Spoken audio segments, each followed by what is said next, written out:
Sa mga naghahanap naman ng all-natural refresher drink, may bagong kinahuhumalingan ang mga ka-A to Z natin sa Mindanao. Paano kaya lumago ang maliit na negosyong ito? Ang detalye alamin sa Balitang A to Z ni Lane Garcia. Squeeze, catch, and serve. Ito ang refreshing at pamatid-uhaw drink na pinipilahan ng ating mga ka-A to Z sa Davao. Ang freshly squeezed sugarcane juice.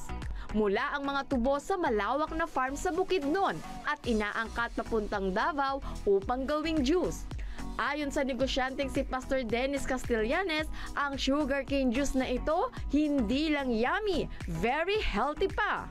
Freshly squeezed sugarcane juice ay safer sa mga diabetics compare sa other sugary and sweet drinks kasi ang sugarcane juice, freshly squeezed, mababa ang kanyang glycemic index.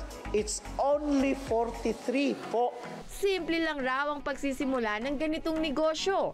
Hindi rin malaki ang kapital dahil isa lang naman ang main ingredient.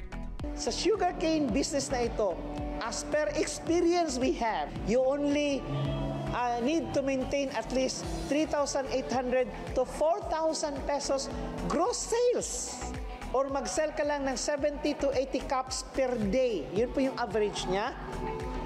You will have a net income of 2,000 pesos or a potential income of 50 to 70,000 pesos net income monthly. Tubong-tubo naman pala.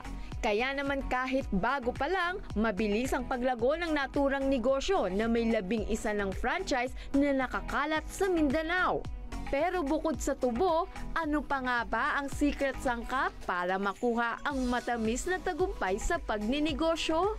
It starts with a vision. Ano yung gusto mong marating? So after a vision, magkaroon ka ng tinatawag na practical planning or strategy. Because a vision without action is just an illusion. Put God first and God grants you success. What you sow, you will reap. Para sa Balitang A to Z, Lane Garcia. Kung kayo ay may kwentong kakaiba, mga kwento ng pag-ibig o storya ng inspirasyon at pag-asa, maaari nyo itong ibahagi. Sumali sa ating Facebook group na Balitang A to Z. Panoorin ang replay ng ating programa at sundan ang ating social media pages. Hanapin ang Balitang A to Z. Ang ating pabaong quote of the night ay mula naman sa author na si Napoleon Hill. Ayon sa kanya, palaging gagawing angkop ng maparaang tao ang oportunidad base sa kanyang mga pangangailangan.